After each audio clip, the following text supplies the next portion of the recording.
Hello guys, good day. Kumusta na po kayo? Ito po pala guys, no, yung barkong sinasakyan ko, yan po ay LNG, Liquefied Natural Gas Carrier Ship.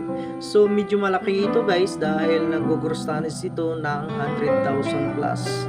So nandito po pala kami ngayon sa Singapore guys dahil itong barko ay going to dry dock.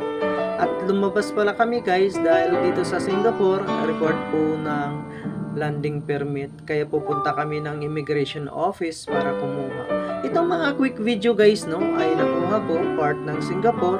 Ako'y na-amaze sa kanilang mga pinapatayo guys, no. Yung kanilang mga infrastruktura ay napakaganda at pag nakita mo talaga guys, no, ikaw ay mapawaw talaga.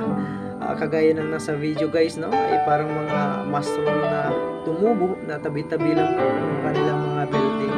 So ang ekonomiya ng Singapore guys, no, ay napakaganda dahil ang daming barkong dumadaong dito guys, kumukuha ng provision food, no, spare na kanilang barko, no, at saka mayroong dry dock area ang Singapore at saka loading port guys.